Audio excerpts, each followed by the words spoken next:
अथ मन्त्रपाठः।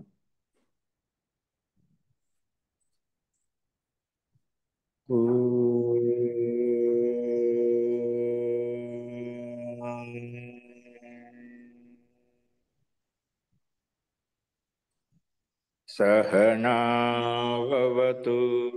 सहनौ भुनक्तु सह वीर्यं करवावहै तेजस्विनावधीतमस्तु मा विद्विषावहै। ॐ शान्ति शान्ति शान्तिः।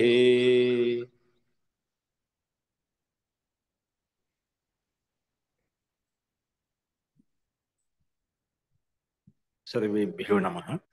అందరికీ నమస్కారం అండి. మనము మీమాంసా దర్శనంలో ప్రథమ అధ్యాయంలో ప్రథమ పాదం చూస్తున్నాము. అందులో శబ్దం యొక్క నిత్య అనిత్య విచారణ జరుగుతున్నది. శబ్దం నిత్యమైందా అనిత్యమైందా ఈ విషయంలో మనం ప్రస్తావించుకున్నాము.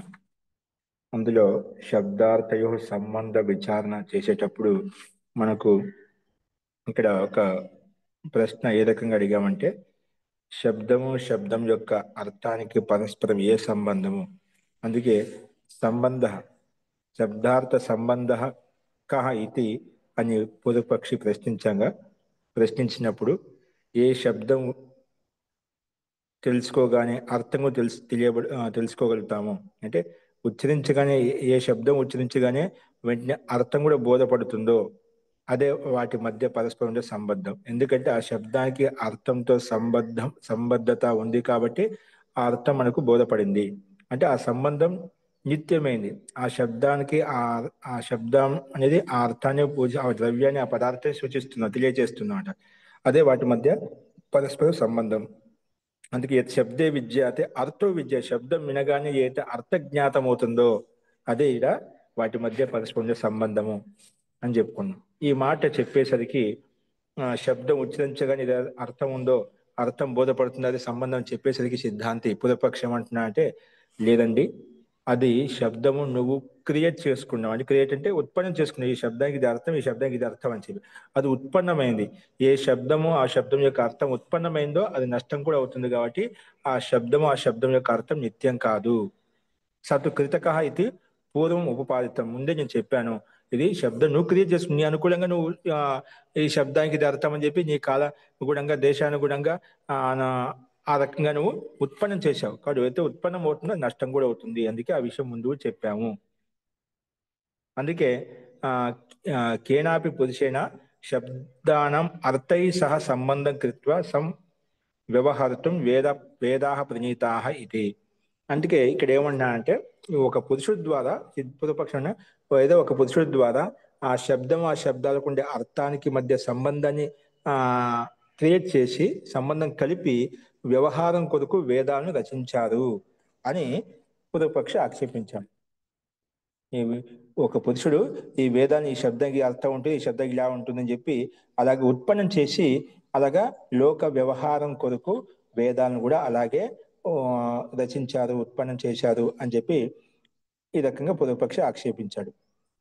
అప్పుడు సిద్ధాంతి లేదంటే అపౌరుషేయత్వ, ఈ సంబంధం ఇది అపౌరుషేయం, ఇది పురుషుడి ద్వారా సంబంధం కలిపినటువంటిది కాదు, నిత్య సంబంధము.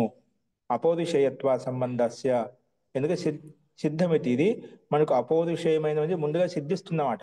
అది మనకు అది పురుషుడుగా కృతకమైనది కాదు, ఉత్పన్నం చేసింది కాదు, అది ముందుగా సిద్ధంగా ఉంది. మనకు శబ్దాల సంబంధం నిత్యమైంది, శాశ్వతమైంది, అది అపౌరుషేయమైంది. ఎందుకంటే పరమాత్మ నిత్యమైనటువంటి వాడు, శాశ్వతమైనటువంటి వాడు కాబట్టి ఆ పరమాత్మ యొక్క జ్ఞానమే ఈ వేదం. కాబట్టి ఆ పరమాత్మ జ్ఞానం పరమాత్మ నిత్యమైనప్పుడు ఆ పరమాత్మ యొక్క జ్ఞానం నిత్యం ఉంటుంది. అంటే ఈ శబ్దం యొక్క అర్థం అది ముందుగానే పరమాత్మ ద్వారా చెప్పబడిందన్నమాట. ముందు ఆ ద్రవ్యం ఆ పదార్థం నిశ్చయించబడిందో మనకు కనిపిస్తున్నమాట. అంటే వాటి సంబంధం నిత్యమైంది, ఇది కల్పించినది కాదు అని చెప్పి సిద్ధాంతి ఇది అక్కడ. ఎందుకంటే పరమాత్మ నిత్యమైనప్పుడు పరమాత్మ యొక్క జ్ఞానమే కాబట్టి ఇది వేదాలు పరమాత్మ యొక్క అపౌరుషం నుంచి ఉత్పన్నం అంటే అది ఎప్పటి నుంచో ఉంది, అనాది కాలం నుంచి ఉందో, అది ఆది అంతు లేదనమాట. ఒక ఈ సృష్టిలో ఇలాగా శబ్దము, ఈ శబ్దానికి అర్థం అని చెప్పి క్రియేట్ చేసామని అది చెప్పలేదు అనమాట. అది అనాది కాలం నుంచి, ఆది అంతం లేని కాలం నుంచి పరమాత్మ ఎప్పటి నుంచి ఉన్నాడు, పరమాత్మ ఎప్పటి నుంచి కాదు, ఆది అంతం లేనటువంటి వాడు ఆ పరమాత్మ. అలాగే ఆ పరమాత్మ యొక్క జ్ఞానం కూడా ఆది అంతములు లేనటువంటిది కాబట్టి ఆ ఆ శబ్దం యొక్క అర్థం అనేది ఉత్పన్నం చేసింది కాదు, నిత్యమైంది. ఆ సంబంధం ముందు నుంచే ఉందన్నమాట. ఇప్పుడు వేదాలు ఈ సృష్టిలో ఈ ఈ యుగంలో ఏవైతే ఉన్నాయో గత యుగాల్లో కూడా రాబోయే యుగాల్లో కూడా యథాపూర్వం అకల్పయత్ మంత్రాంశం ఉందన్నమాట. ఇవన్నీ ఇప్పుడు ఎలా ఉన్నాయో పూర్వంలో అలాగే ఉన్నాయి, ముందు కల్పంలో కూడా అలాగే ఉన్నాయి, తర్వాత కల్పంలో కూడా అలాగే ఉంటుందన్నమాట. దీంట్లో పరమాత్మ యొక్క జ్ఞానంలో ఎప్పుడూ మార్పు ఉండదు. పరమాత్మ ఎల్లప్పుడూ ఒకే రకంగా ఉంటాడు, అఖండంగా ఉంటాడు. ఈ సృష్టిలోనా రాబోయే సృష్టిలోనా జరిగిపోయిన సృష్టిలో కూడా ఎప్పుడు ఒకే విధంగా ఉంటాడు. ఆయన జ్ఞానం ఎప్పుడు మార్పు ఉండదు. కాబట్టి ఆ పరమాత్మ యొక్క జ్ఞానం కాబట్టి పరమాత్మ యొక్క రచించినటువంటి గ్రంథాలే కాబట్టి, వేదాలు పరమాత్మ యొక్క కృతి కాబట్టి వాటి యొక్క జ్ఞానం కూడా నిత్యంగా ఉంటుంది, శబ్దాల సంబంధం నిత్యంగా ఉంటుంది అని చెప్పి ఈ మీమాంస యొక్క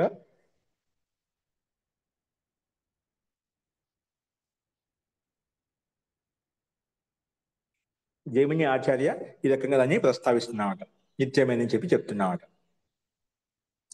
ఇలా చెప్పినప్పుడు అంతటితో సంతృష్టి చెందలేదన్నమాట.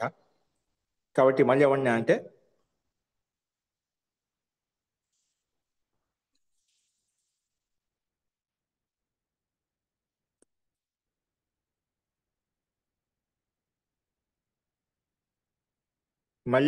ఇక్కడ నీకు ఎలా తెలుసు అంటే ఇది నిత్యమైంది, శబ్దాల సంబంధం, పరమాత్మ జ్ఞానం నిత్యమైంది, పరమాత్మ నిత్యమైనటువంటి వాడని చెప్పి చెప్తున్నావు కదా.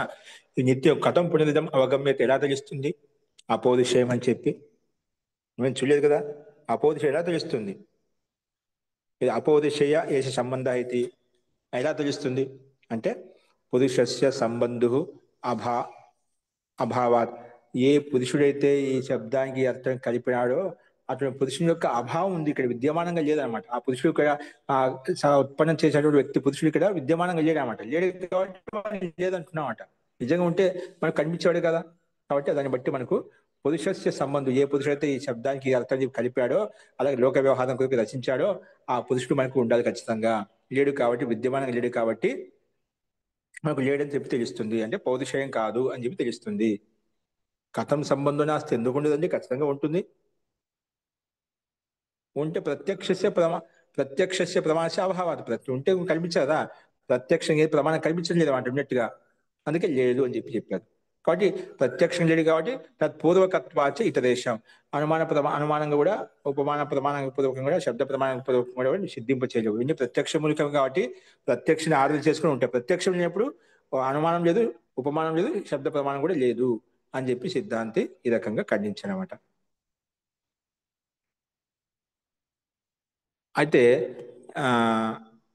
చిరకాలం నుంచి ఉంది కదండి, ఎప్పటి నుంచో ఉంది శబ్దం యొక్క సంబంధం, చిరకాలం చాలా కాలం అయిపోయింది కాబట్టి అందుకే సంబంధం లుప్తం అయిపోయింది అని మళ్ళీ పొదుపు. నన్ను చిరవృత్తత్వ ప్రత్యక్షస్య అవిషయ భవేత్ ఇదానింతనానాం.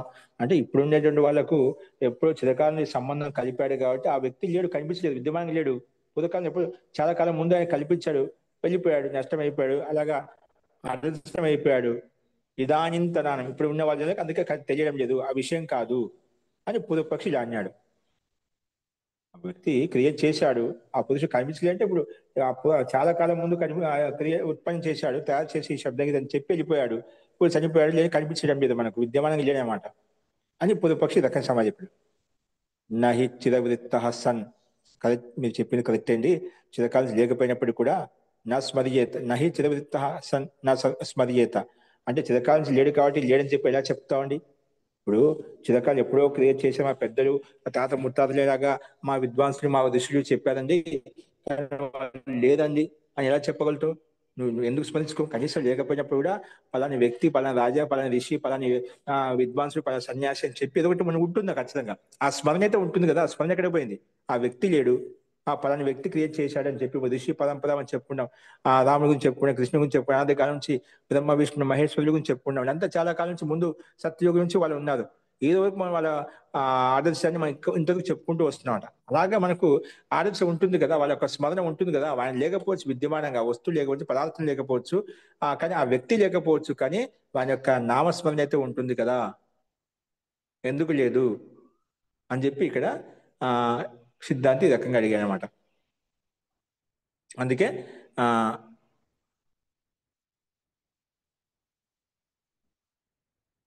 నహి చిరవృత్త చిరకాలం ఉంటూ కూడా నా స్మర్యేత, ఎందుకు స్మరించబడు అంటే కనీసం అంటే నామస్మరణతో ఉండాలి కదా అడిగినప్పుడు, నచ్చ హిమవ ఎందుకు ఉండదు ఎందుకంటే నచ్చ హిమవదాదిషు కూప ఆరామాది వత్ అస్మరణం భవితు మరతి. ఎందుకంటే హిమాలయాల్లో అంటే మంచు కొండల్లో అక్కడ నీటికి నిల్వ ఉండడం కోసం అనేక బావులు, అలాగా ధర్మశాల లాంటివన్నీ చాలా కట్టించారు అనమాట. అవన్నీ మనకు కట్టించిన వాళ్ళ పేర్లు ఎక్కడ గుర్తుంటాయండి?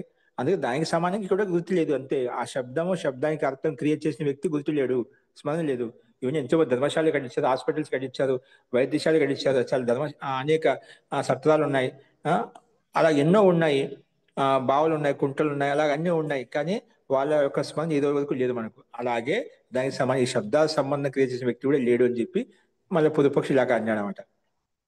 దానికి సమానంగా పురుష వియోగో పురుష వియోగోహి తేషు భవతి దే దేశోత్సాదనే కులోత్సాదనేవా. ఇది పురుష వియోగం ఎప్పుడు కలుగుతుందంటే ఆ దేశం నష్టమైనప్పుడు, ఆ కులం నష్టమైనప్పుడు అలా జరుగుతుందన్నమాట. అంటే వంశం పూర్తి నష్టమైనప్పుడు ఆ పరంపర వాళ్ళ యొక్క వంశానుగతంగా ఈ పరంపర ఈ కర్తవ్యము ఈ కర్మ నష్టం అయిపోయి చెప్పి చెప్పుకోవచ్చు అలా జరిగినప్పుడు. కానీ ఇక్కడ కులం నష్టం కాదు, దేశం నష్టం కాదు.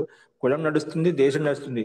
ఎలా నష్టమని చెప్పగలుగుతా? కనీసం అంటే పేరైతే ఉంటుంది, పేరుతో ఉండాలి, ఉండాలి కదా. అలాగే నువ్వు లేదు చెప్పగలుగుతావు. కాబట్టి నువ్వు చెప్పిన దానికి ఆధారం ఏది లేదు కాబట్టి శబ్దాంత వ్యవహార వియోగం పురుషానం పురుషానం అస్తి. ఇది అంటే ఈ శబ్దాంత వ్యవహార వియోగం అయితే ఉందో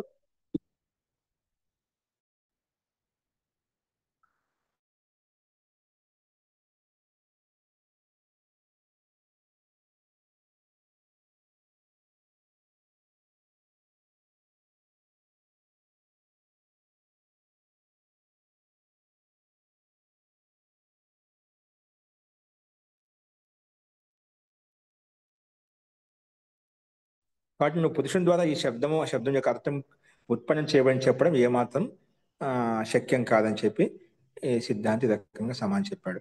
ఓకేనా? చూడండి, ఈ విషయంలో ఆ, ఒక్కోరికి ఒక్కొక్క అభిప్రాయం ఉంది. ఇప్పుడు దీంట్లో శబరస్వామి మీమాంస శాస్త్రాన్ని శబరస్వామి అనీశ్వరవాది అని చెప్పామట. అంటే కొంతమంది ఒక అభిప్రాయం అంట. ఆ, లేక కొంతమంది టీకాకారులు ఈశ్వరుని యొక్క సాక్షాత్ డైరెక్ట్గా సంబంధం చెప్పలేదు, ఎక్కడే చెప్పలేదు కాబట్టి ఈశ్వరవాది కాదు శబరస్వామి అని చెప్తారు. కానీ వాస్తవం అది కాదు.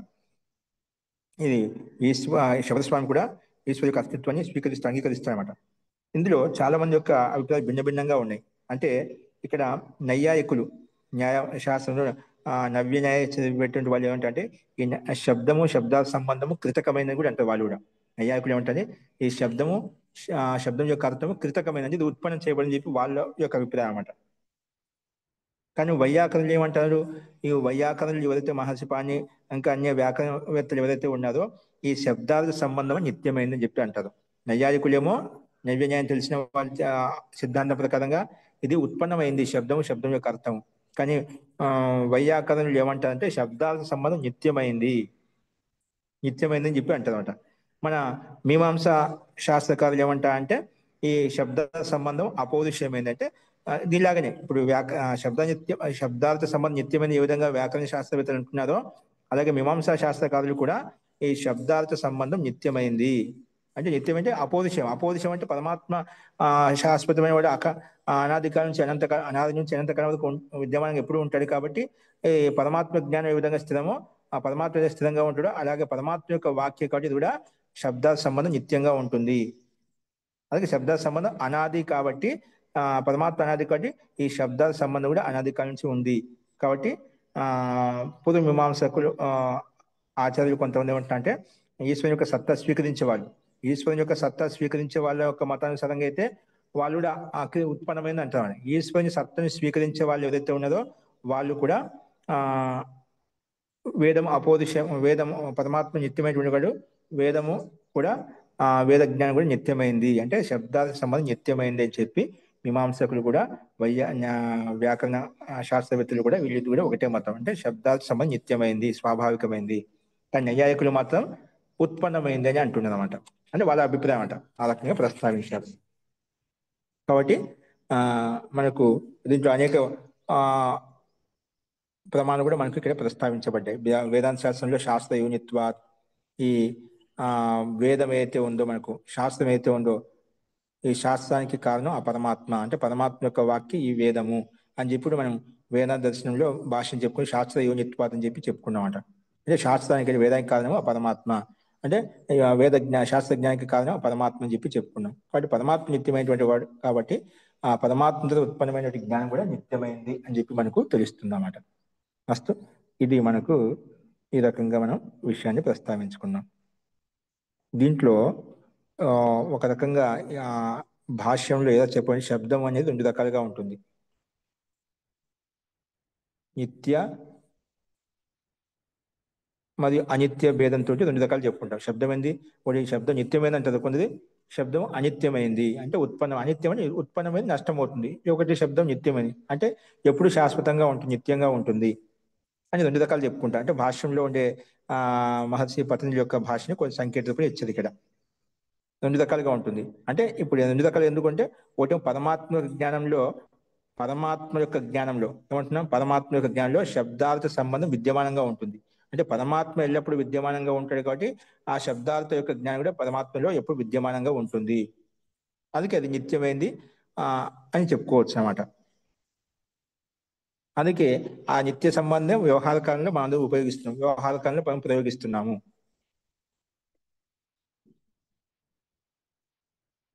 అలాగే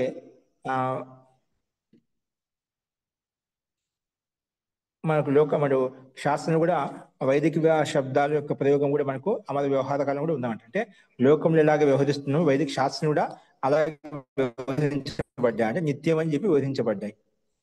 ఏ కారణం చేత అంటే ఇది స్వభావం అనేది, జ్ఞానము అనేది క్రియ అనేది ఏదైతే ఉందో నిత్య స్వాభావికంగా అది సిద్ధించబడింది కాబట్టి, అంటే నిత్య సంబంధం కాబట్టి, అనాది సంబంధం కాబట్టి దీంట్లో అనిత్యం చెప్పడానికి ఎటువంటి ఆధారాలు లేవంట. నిత్యం అని చెప్పడానికి పరమాత్మ నిత్యమైనటువంటి వాడు, ఈ విషయం అందరూ అంగీకరిస్తుంది కాబట్టి మనం నిత్యమే తీసుకోవాలి అని చెప్పి ఈ రకంగా భాష్యంలో కొంచెం అది ఉల్లేఖించబడింది అన్నమాట.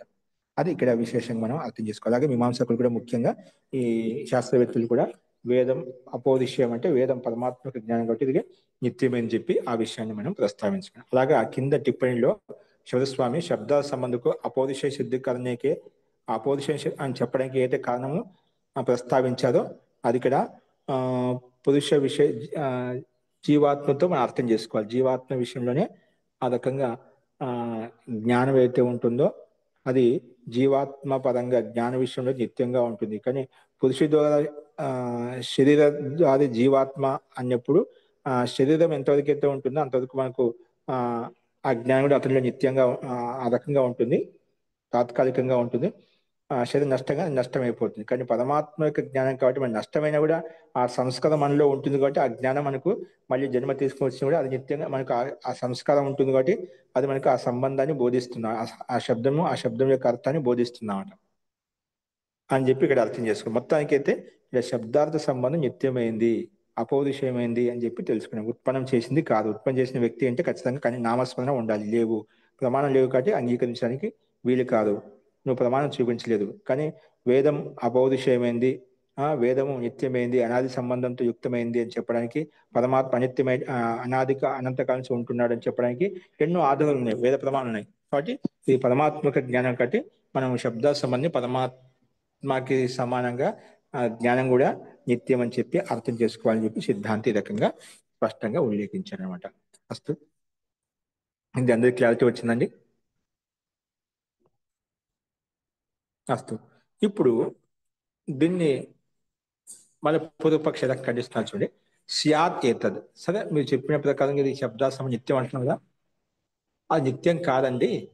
ఎందుకని నువ్వు అలా అనుకోవచ్చు, నువ్వు చెప్పొచ్చు. కానీ స్యాత్ ఏతద్ అలా నువ్వు చెప్తున్నా చెప్పుకోవచ్చు. కానీ సంబంధ మాత్ర వ్యవహారినో సంబంధ మాత్ర వ్యవహారినో నిష్ప్రయోజనం కర్తృస్మరణం అనింద్రియ కర్తృస్మరణ అనాది ఇంద్రియ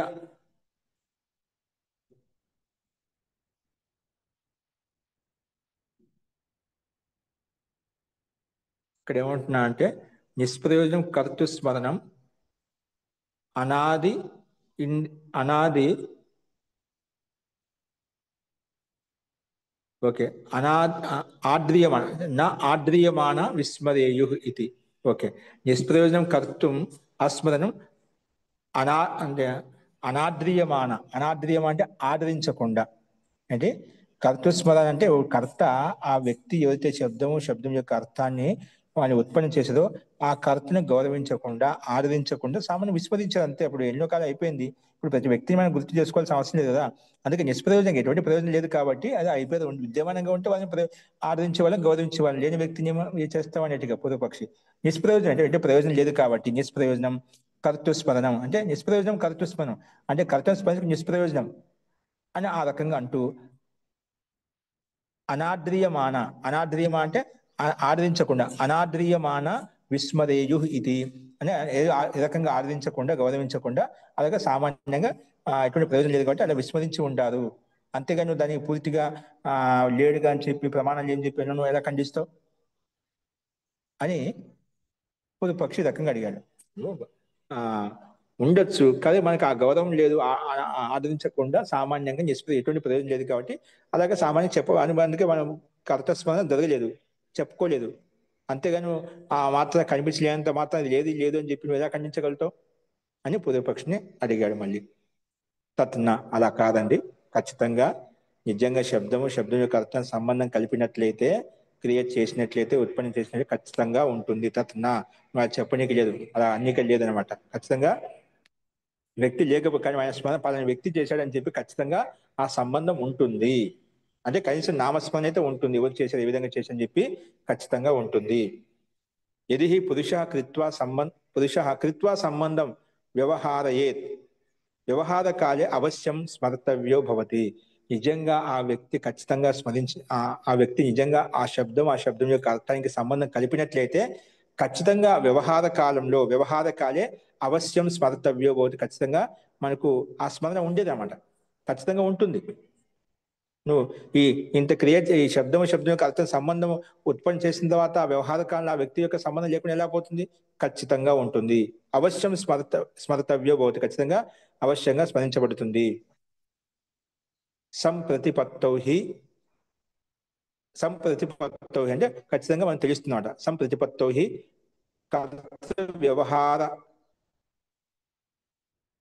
కర్తృ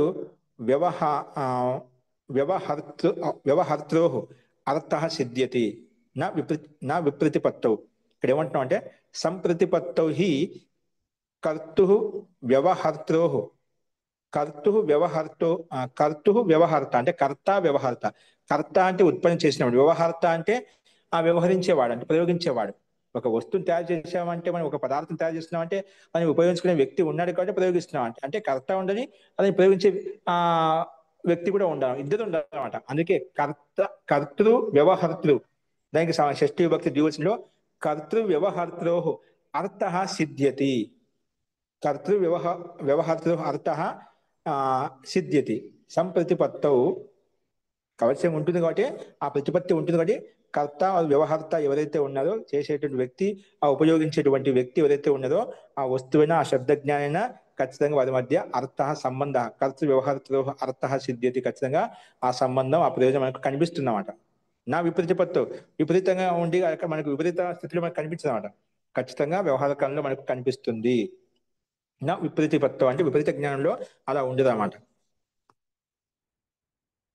ఖచ్చితంగా ఆ సంబంధం ఉన్నట్లయితే ఖచ్చితంగా ఆ కర్త వ్యవహారత ఇద్దరు ఉంటారు. వాళ్ళిద్దరు లేదని చెప్పనీకే లేదు. నా విపరీతపత్వం విపరీతంగా ఉంటుందని చెప్పి చెప్పనీకే లేదు. అందుకే ఇక్కడ కర్త వ్యవహారత ప్రయోజనం సిద్ధు, కర్త వ్యవహారత ప్రయోజనం ఖచ్చితంగా సిద్ధిస్తుంది అన్నమాట. विरुद्ध ज्ञान होने पर व्यवहार का प्रयोजन नहीं होता. అంటే विरुद्ध ज्ञान विपरीतपत्ति విపరీత జ్ఞానం ఉన్నప్పుడు వ్యవహారం సిద్ధించదు. అంటే లేదండి కర్త ఉన్నాడని వ్యవహారత లేదండి. ప్రయోగించే వస్తువుని తయారు చేసి దాన్ని ఉపయోగించే వ్యక్తి లేడంటే ఎందుకు చేస్తామండి? అది ఏమైనా రెండు పరస్పర విరుద్ధ మాటలేనా? ఒక వస్తువు మనం క్రియేట్ చేస్తున్నామంటే ఆ లోకంలో ఆ వస్తువు యొక్క ఆ వస్తువు యొక్క ప్రయోగం ఉంది, ఆ వస్తువు యొక్క ఉపయోగం ఉంది. ఉపయోగం ఉంది కాబట్టి ఆ ఉపయోగించే వ్యక్తుడు ఖచ్చితంగా ఉంటాడు. లేదండి ఉపయోగించే వ్యక్తి ఉన్న కర్త లేడు, కర్త అయితే ఉన్న ఉపయోగించే వస్తువు ఉపయోగించుకునే వాడు లేడు అని అంటే అనగలుగుతామా? అది ఎక్కువ తక్కువ ఉపయోగించుకోవచ్చు, కానీ ఖచ్చితంగా ఆ వస్తువు యొక్క సత్తా అని వస్తువు యొక్క ప్రయోగం అని ఖచ్చితంగా ఉంటుంది. నువ్వు లేదు అని ఎలా చెప్పగలుగుతావు? నా విప్రతిపత్తో లేదని చెప్పడానికి లేదనమాట. అర్థమైందా? ఒక వస్తువుని ఏది ఉత్పన్నమైనా ఖచ్చితంగా ఉపయోగించుకునేవాడు ఖచ్చితంగా ఉండాలి. ఆ సంబంధం ఖచ్చితంగా ఉంటుంది, లేదా వ్యవహారం నడవదు అనమాట. ఆ వస్తువు యొక్క వేరే వస్తువు చేసామండి, దానివల్ల ఏ ప్రయోగం ఏంటో చేయగలుగుతామా? ప్రయోజనం అనుద్దేశ్య కిమపి మూర్ఖోపిన ఆ ప్రయుంజ అదే మూర్ఖోపిన అంటే మూర్ఖుడు కూడా ప్రయోజనం లేకుండా ఏది పని చేయడం అంట. అంటే అదే బుద్ధిమాన్ వ్యక్తి, ఇంత మహాన్ శాస్త్రవేత్త అయినటువంటి వ్యక్తి మనకు అలా సంబంధం లేకుండా కలపడు కదా. అంటే ఏదో ప్రయోజనం ఉంటేనే ఏదైనా ఒక వస్తువు, ఒక పదార్థం, ఒక వాక్యం చెప్తామంట. ప్రయోజనం లేకుండా నిరర్థకంగా ఏదో ఉండదు అనమాట, ఏదో ఒకటి ఉంటుందన్నమాట. అందుకే ఇక్కడ విపరీత ఆ, ఆ, విపరీత స్థితి అనేది ఉండదు ఎప్పుడు కూడా. అంటే ఆ జ్ఞాన విరుద్ధంగా ఎప్పుడు కూడా ఆ సంబంధం ఉండదు. ఖచ్చితంగా మాకు సంబంధం ఉన్నట్లే ఖచ్చితంగా వాటి యొక్క లోక వ్యవహారం కూడా ఉంటుంది, ఖచ్చితంగా ఉంటుంది. దానికి ఒక శాస్త్ర ప్రమాణం చూపించామంట. నహి వృద్ధి శబ్దేన అపానినేహి అపానినేహి వ్యవహారత ఆదేశ ప్రతీయేదన్. నహి వృద్ధి శబ్దేన అపానినేహి వ్యవహారత వ్యావహ వ్యవహారత ఆదేశ ప్రతీయేదన్. పాణిని కృతిం అననుమన్యమానస్య పాణిని కృతిం అననుమాన్య అననుమానన్యస్యవ. అంటే పాణిని కృతిం అనను మన్యమానస్య అంటే పాణిని యొక్క సిద్ధాంతాన్ని, పాణిని యొక్క మహర్షి పాణిని యొక్క అష్టాధ్యాయకర్త అయినటువంటి పాణిని యొక్క సిద్ధాంతాన్ని అనను అననుమాన అనను మన్యమానస్య అంటే ఎవరైతే అంగీకరించకుండా స్వీకరించి ఎవరైతే ఉంటుందో అటువంటి వాళ్ళ వ్యక్తిలో వాళ్ళకు మహర్షి పాణిని ఆదైచ్ అని చెప్పాడు. ఆదైచిన ఆ ఐ ఔ ఈ మూడు వదనలకు వృద్ధి అని పేరు పెట్టాడు. ఆ ఏ ఓ ఈ మూడు వదనలకు గుణం అని పేరు పెట్టాడు అనమాట. అది వ్యాకరణ శాస్త్రం యొక్క పరిభాష. అంటే వ్యాకరణ చదవకుండా ఆ ఐ అనగానే ఏంటి, మనకి వేరే స్వరాలని చెప్పకూడదు. ఇది దీన్ని వృద్ధి అంటామని చెప్పాలి. ఆ వ్యాకరణ శాస్త్రం చెప్పుకున్నప్పుడు, వ్యాకరణం గురించి మాట్లాడుకున్నప్పుడు ఆ ఆ ఐ ఔ అనగానే ఈ మూడు వర్గం వచ్చింది, వీటికి వృద్ధి అని ఒక పేరు పెట్టాము. వ్యాకరణ శాస్త్రం ప్రకారంగా అది వృద్ధి అని తెలుసుకుంటాం. లేదంటే ఆ ఏ ఓ ఈ మూడు వర్గం ఉచ్చరించిన ఇది గుణం అని చెప్పి తెలుస్తుందన్నమాట. అది వ్యాకరణం తెలియని వాళ్ళు ఎవరుతున్నాం, పాణికృతి అననుమన్యమానస్య అయితే దాన్ని అంగీకరించదో, పాణి గురించి తెలియదో, ఈ సూత్రం గురించి అర్థం తెలియదో అటువంటి వాళ్ళకి ఇది బోధపడదన్నమాట. అందుకే అటువంటి వాళ్ళకి నాక సమయం ఇక్కడ కలుపుకోవాలి. వాళ్ళకి తెలియదు, నా ప్రతి తెలియదని వాళ్ళకి అర్థం కాదు. ఆదైచ్ అంటే వ్యాకరణం తెలియని వాళ్ళకు ఆదైచ్ అంటే ఏంటండి అర్థం కాదన్నమాట. ఆదిచ్ ఆ ఐ ఔ వృద్ధి సంధ్యకోబోతి అంటే ఏంటిది అని అర్థం కాదన్నమాట, తెలియని వాళ్ళు ఎవరైతే ఉన్నారో. అదే సంబంధం తెలిసిన వాళ్ళు ఆ ఐ ఔ అనేది ఈ మూడు వర్ణాలకు నామ సంజ్ఞ అని అంటే ఇవి వాచ్యమైతే వర్ణాలు, ఆ శబ్దం అనేది వాచకం అని చెప్పి మనం చెప్పుకున్నాం. అంటే వాటి యొక్క అర్థం ఇది వృద్ధి అని పేరు పెట్టుకున్నాము. ఆ అయ్య అనగానే వాడికి వృద్ధి సంజ్ఞ వస్తుంది. వృద్ధి అనేది వాచ్యమైతే ఆ అయ్య అనేవి వాచకం అనమాట, సంజ్ఞ అనమాట. అలాగా సంజ్ఞ సంబంధం ఉంది ఇక్కడ. ఏంటి సంజ్ఞ సంబంధం అని వాచ్య వాచక భావ సంబంధం ఉంది. ఈ మూడు వర్ణకు వృద్ధి అని పేరు వర్ణము, ఈ మూడు వర్ణకు గుణం అని పేరు పెట్టాము. అంటే ఇక్కడ ఏంటి, మనం ఇక్కడ పాణిని లేకపోయినా వీటికి పరస్పర సంబంధము మహర్షి పాణి ద్వారా ఇక్కడ వాచ్య వాచక సంబంధం, సంజ్ఞ సంబంధం అనేది చెప్పబడింది. అక్కడ వ్యక్తి స్పందన ఉంటుందన్నమాట.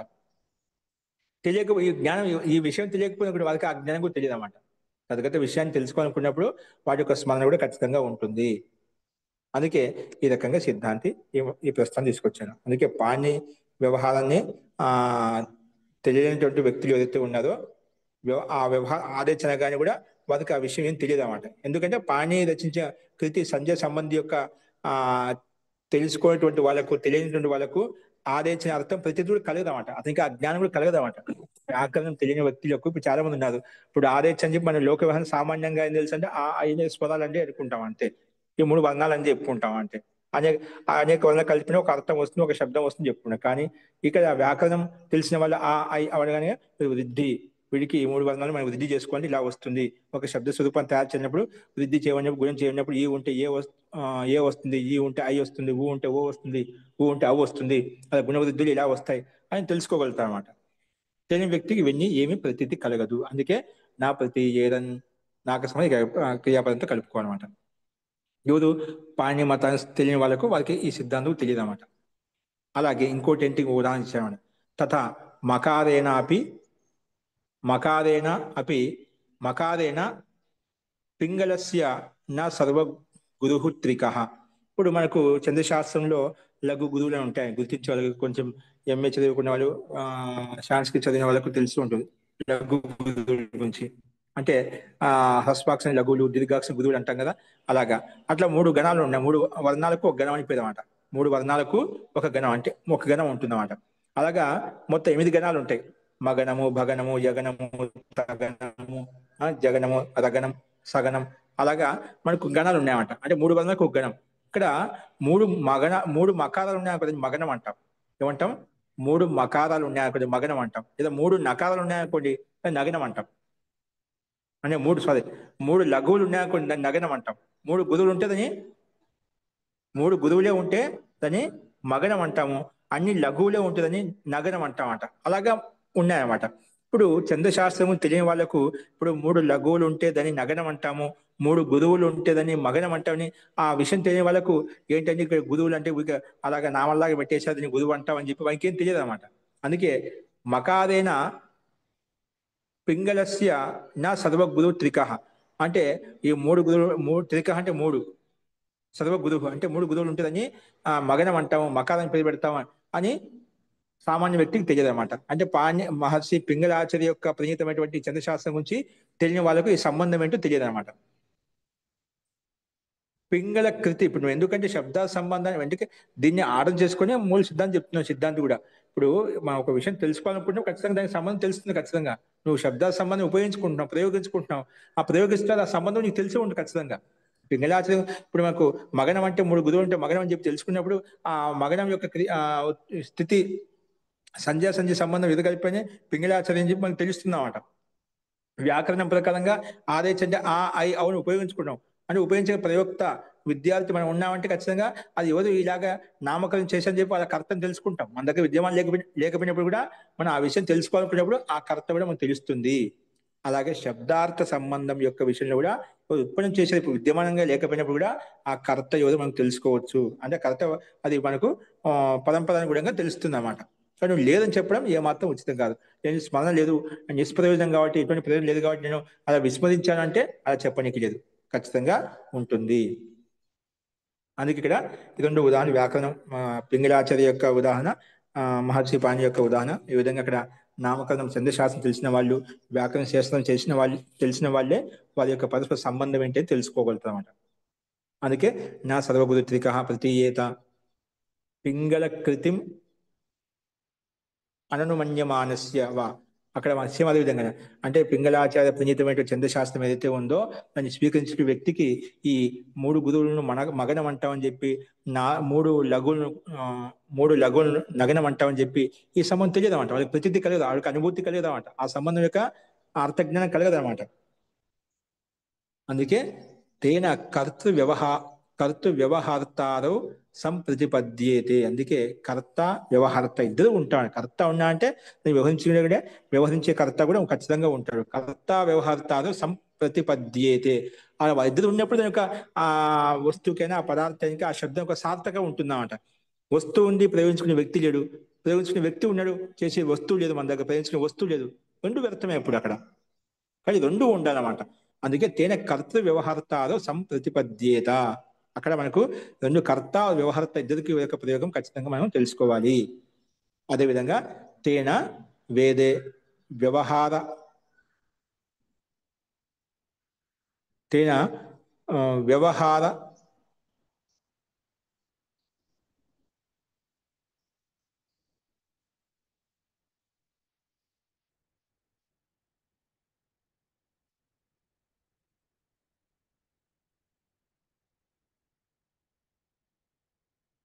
అస్తు చూడండి. తేన వ్యవహారవద్భిః వ్యవహారవద్భిః ఖచ్చితంగా అవశ్యం స్మరణీయ సంబంధస్య కర్త స్యాత్ వ్యవహారస్య చ.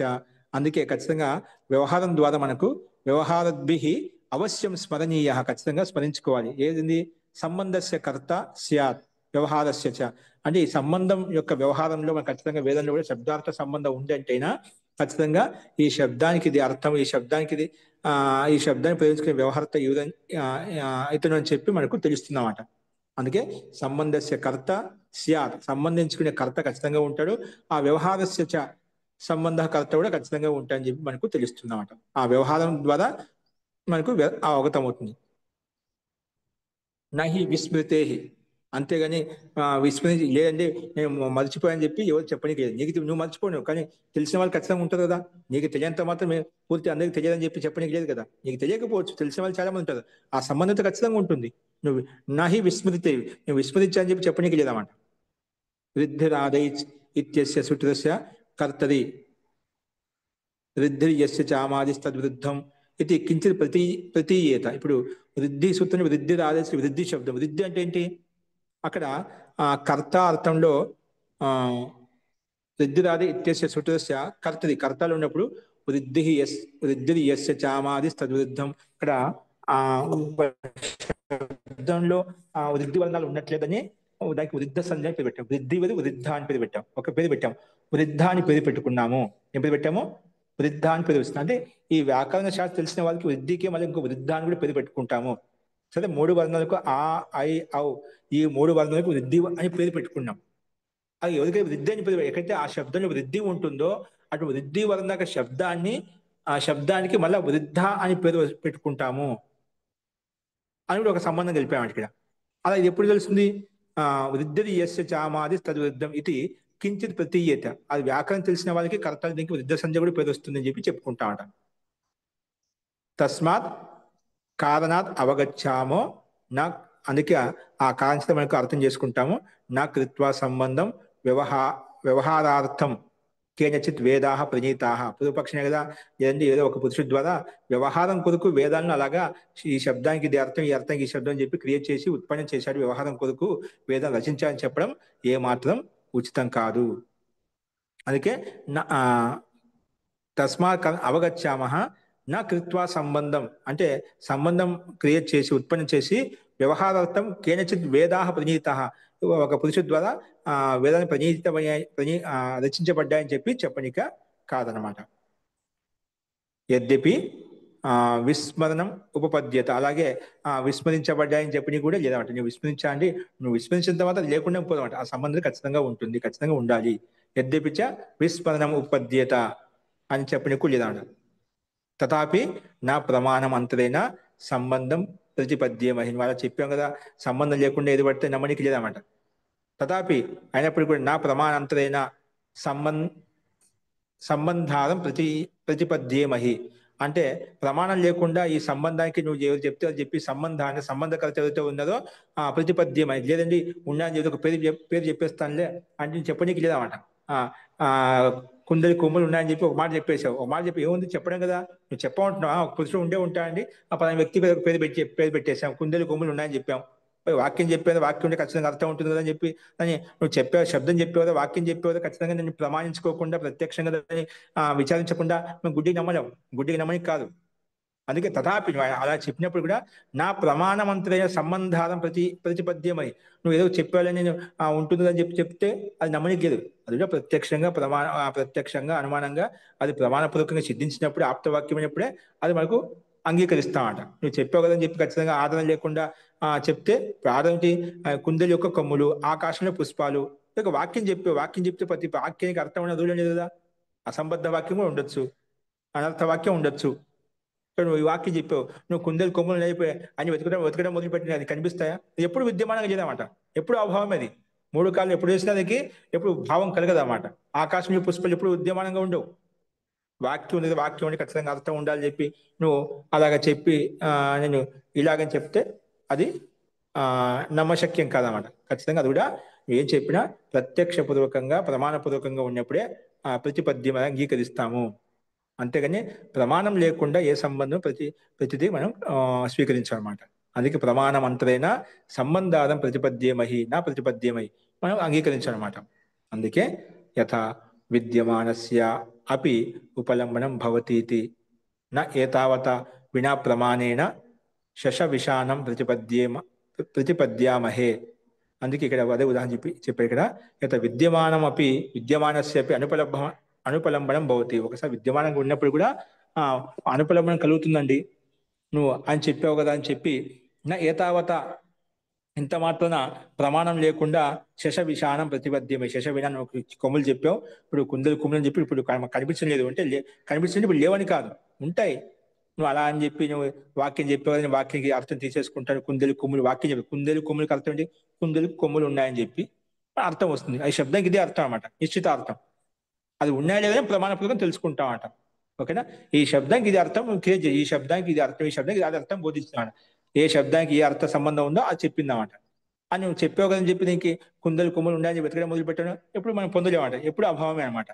అందుకే నువ్వు నా ఏతావత ఇంత మాత్రాన వినా ప్రమాణేన శశ విషాణం ప్రతిపద్యమై కుందలు కొమ్ములు ఉన్నాయని చెప్పి నేను ఆ రకం చెప్పావని చెప్పి అర్థం చేసుకోమంట, అంగీకరించాం. కాబట్టి తస్మాత్ అపౌరుషేయ శబ్దస్య అర్థేన సంబంధ ఇది. అందుకే ఈ శబ్దం యొక్క శబ్దానికి అర్థం అనేది అపౌరుషేయము అంటే పురుషుడి ద్వారా నిర్మించింది కాదు, పరమాత్మ ద్వారా నిర్మించింది, పరమాత్మ ద్వారా క్రియేట్ చేసినటువంటిది, పరమాత్మ ద్వారా ఉత్పన్నమైనటువంటిది. పరమాత్మ నిత్య అనాదికాలం నుంచి అనంతకాలం వరకు విద్యమానంగా ఉంటాడు కాబట్టి, ఎప్పుడూ ఉంటాడు కాబట్టి ఆ పరమాత్మ జ్ఞానమే ఈ వేద జ్ఞానం. కాబట్టి పరమాత్మ నిత్యమైనప్పుడు పరమాత్మ జ్ఞానం నిత్యంగా ఉంటుంది. నిత్యం అంటే ఇది ఎప్పుడు క్రియేట్ చేసింది కాదు. ఈ శబ్దాలకు సంబంధం, ఈ వేదాల్లో ఉండే శబ్దాలకు సంబంధం ముందుగానే చెప్పబడింది అన్నమాట. ఓకేనా? అదే మనం ఇప్పుడు వర్తమానంలో ఉండే జీవాత్మలు, శరీరధార జీవాత్మలు కొంతకాలం వరకే ఉంటది కాబట్టి అది వారి యొక్క స్థితికి అనుగుణంగా అది అనిత్యంగా ఉండొచ్చు.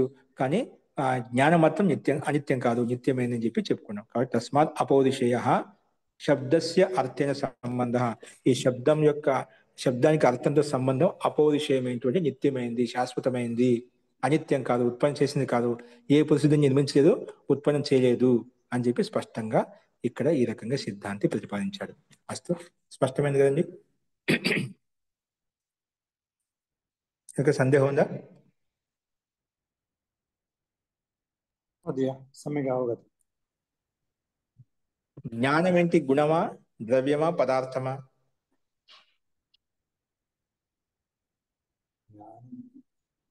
జ్ఞానము ద్రవ్యమా, పదార్థమా, గుణమా? ఏంటి? గుణం అండి, గుణం. జ్ఞానం అనేది ఒక గుణం అంటే పదార్థం కాదు, ద్రవ్యం కాదు. ఓకేనా? భావం. ఓకేనా? జ్ఞానం. ఓకే, అది పరమాత్మ యొక్క జ్ఞానం నిత్యమైంది. పరమాత్మ యొక్క జ్ఞానగుణం ఏది? పరమాత్మ అది ప్రతి ఋషిలో ఉంటుంది జ్ఞానగుణం. ఒక్కొరికి ప్రతి ఆత్మకు ఉంటుందన్నమాట. కానీ ఒక్కొక్కరి ఒక జ్ఞానం ఉంటుంది, ఆ గుణం ఒక్కొక్కరి ఒక రకంగా ఉంటుందన్నమాట. కానీ పరమాత్మ జ్ఞానం నిత్యమైంది. జీవాత్మ జ్ఞానం అనిత్యంగా ఉండొచ్చు. అంటే ఈ సమయంలో వర్తమానంగా మంచి కర్మలు చేస్తూ ఉన్నట్లయితే నీకు ఆ జ్ఞానం నీకు మంచి, అంటే జ్ఞానం అజ్ఞానం కూడా ఒక జ్ఞానమే, జ్ఞానం కూడా ఒక జ్ఞానమే, రెండు ఉంటాయన్నమాట. కానీ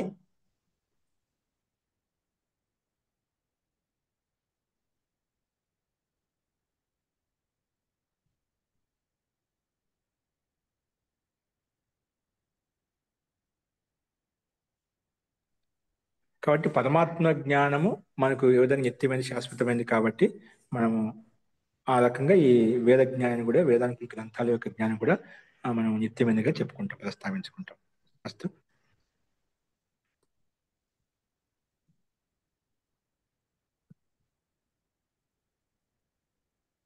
ఓకే అండి, ఇది మనకి ఇంతవరకు విషయం స్పష్టమైంది. ఇదే విషయంలో మళ్ళీ నన్ను అర్థాపత్య సంబంధానం ప్రతిపద్యమే.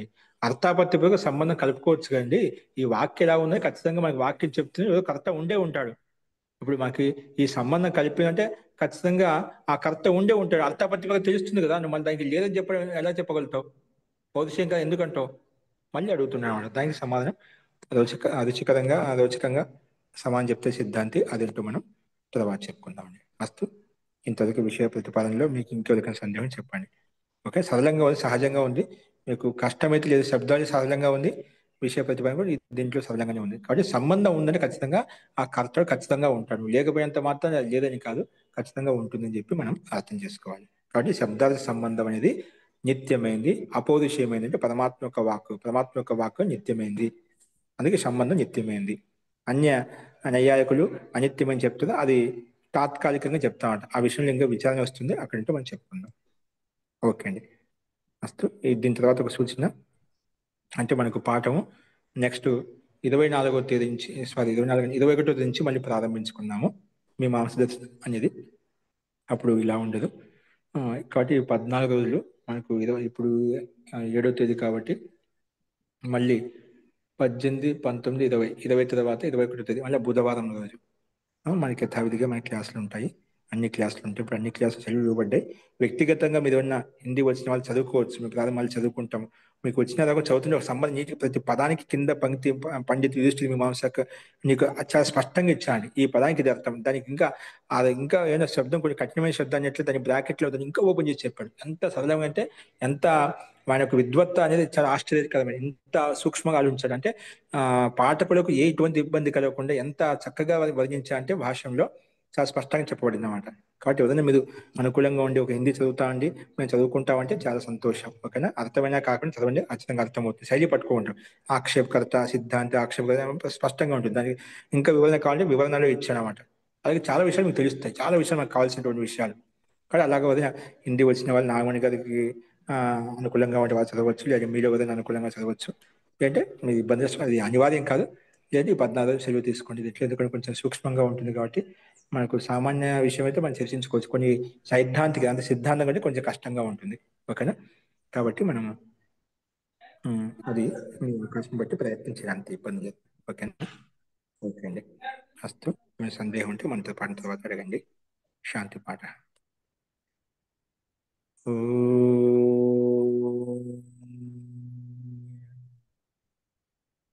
सर्वे भवन्तु सुखिनः, सर्वे सन्तु निरामयाः, सर्वे भद्राणि पश्यन्तु, मा कश्चित् दुःखभाग् भवेत्.